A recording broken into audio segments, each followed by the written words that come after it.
But in the case of Jeffrey Epstein, a high-profile businessman who was accused of the most disgusting crimes, why? Why would you even want to make this video? He was charged with in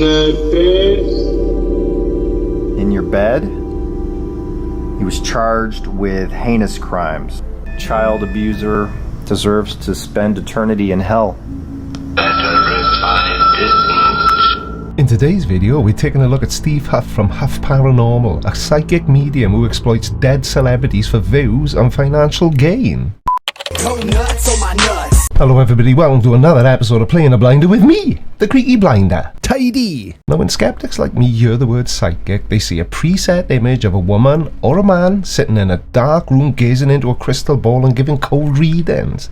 They keep things as general as possible to increase their chances of getting something right. Now cold reading is a set of techniques used by mentalists, psychics, fortune tellers, mediums, and without prior knowledge, a practiced cold reader can quickly obtain a great deal of information by analysing a person's body language, their age, clothing, hairstyle, but not in my case, obviously. The way they speak, where they're from, and so on. Now, cold readings commonly employ high probability guesses.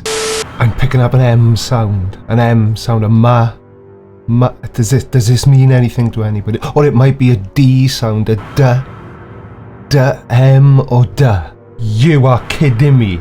My parents, mum and dad. It could be... Hang on a second, my parents are still alive. Quickly picking up on signals as to whether the guesses are in the right direction or not, then emphasising and reinforcing chance connections, and quickly moving away from wrong guesses. Psychologists believe that this appears to work because of the Forer effect and the confirmation biases within people. And this is all fine and dandy. If you get comfort from thinking you've been communicating with a deceased loved one, then who am I to tell you you're wrong to believe that you have? But you're wrong to believe, I mean. And if that was unexpected, welcome to my channel. Don't forget to hit the subscribe button and turn on bell notifications. Now my mate Steve Huff here takes it to a whole nother level. Not only does he claim to be able to talk to the dead, which in my opinion is a load of old tosh, but he also makes videos like this exploiting recently deceased celebrities. And in the case of Jeffrey Epstein, I do use that term very loosely. So let's take a look at this fraudster, conman, liar, charlatan, hustler, swindler, faker, quack, phony, hoaxer. Alright guys, this video is on Jeffrey Epstein. I recorded it a while ago, but it was only public for a short time because YouTube had a problem with this video. Only YouTube? I think you may find it's not only YouTube that has a problem with what you do, Steve. In this video, there are relevant replies. I list off the crimes Jeffrey was accused of. I had to cut some of that out, but I listed off the crimes. His reply was, I did all these. His reply? So you actually think that Jeffrey Epstein...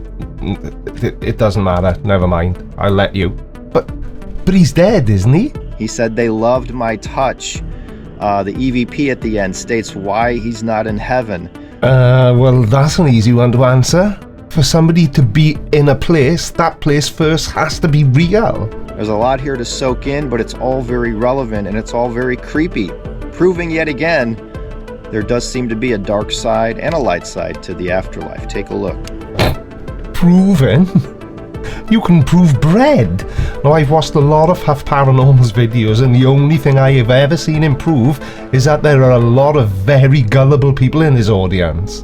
We're just running the SCD2 app here. We're not running anything fancy. Ooh, an app? Well, I think your Bluetooth speaker looks very fancy. Or broken. Why are the wires on the outside? Looks a little dangerous to me. And more importantly, why are there fairy lights on the inside? And what do they even do? This man right here, where's his soul right now? Is he in a good place or a dark place? Well, he's dead, so I'm going to imagine that it's not that good a place. Steve, that's disgusting. Rolling your buggers? I grew out of that when I was 10. But in all seriousness, if you don't roll them, how are you meant to flick them, right? As far as I can remember, anyway. Do you have any regrets? Getting caught? I'm sure he regrets that. Or at least he would if he was still alive. Is there anything you want to say, Jeffrey Epstein? Still worried about money, even on the other side. This tells me he was consumed with wealth, privilege, and seemed to think he was above all others.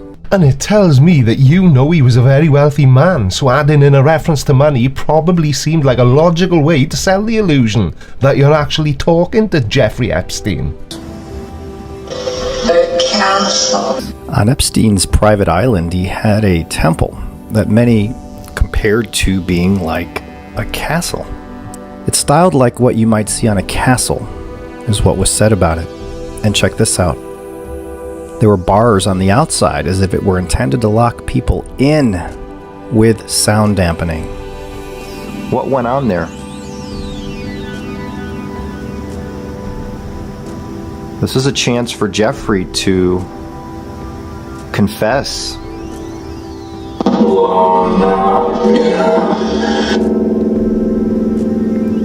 If you feel like you want to confess, Jeffrey, confess your sins to God, to the public, to those watching. To those laughing, come on, really? Is anyone buying this? There are so many videos on YouTube about Huff Paranormal, and the one thing they all have in common is that nobody believes you. And what's so blatantly obvious in what you do is it's just stock footage of interviews, and you add a little reverb here, a little echo there, until it's almost inaudible, and then boom, you pop your own subtitles over the top and you can basically get the dead person to say anything you want them to say. Oh, and yes, you don't even use the person's actual voice. Any old voice will do, as long as what that voice is saying can be manipulated into sentences that match up with what you want the dead person you are talking to say. Alright, I'm shutting down. Thank you very much. What? Already? But you haven't actually done anything yet. Did Jeffrey Epstein really kill himself in prison?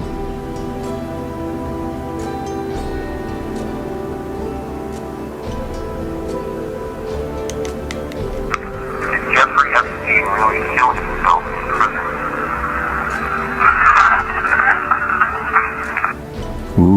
Ooh, what?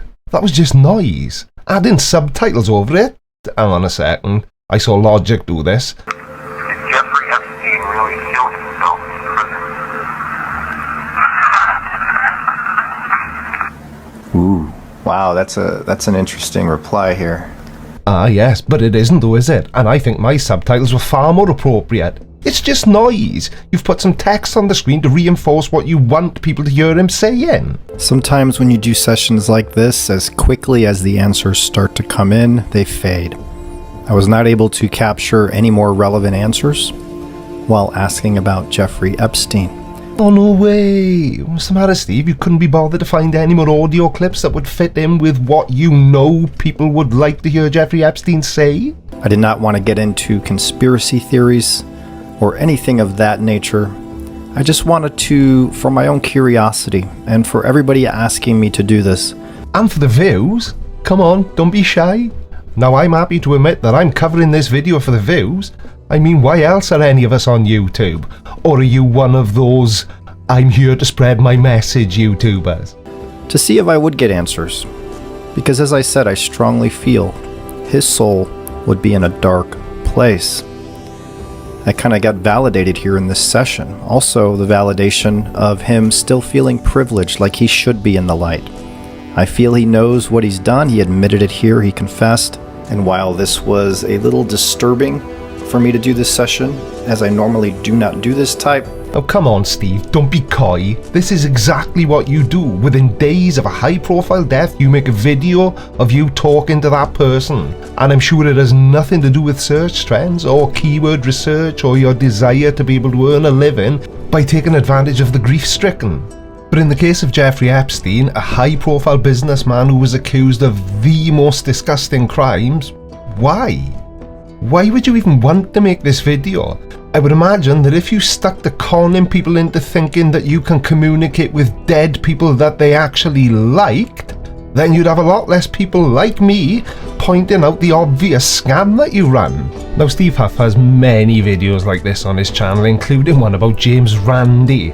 Now, the $1 million paranormal challenge was made by the Randy Foundation to pay out $1 million to anyone who could demonstrate a supernatural or paranormal ability under agreed upon scientific testing criteria. A version of the challenge was first issued in 1964 and over 1,000 people applied to take it, but none was successful. Imagine that. Now, surely, if there was any possibility that the ability to commune with the dead had any validity to it, then someone, maybe Steve Huff, would have had no problem improving their unbelievable abilities and claiming the $1 million, but nope. The $1 million prize remained unclaimed until the challenge ended in 2015. So until somebody can prove that they can do it, I will continue to call BS on people like Steve Huff here. Alright, watch this next. But before you do, make sure you subscribe by order of the Creaky Blinder.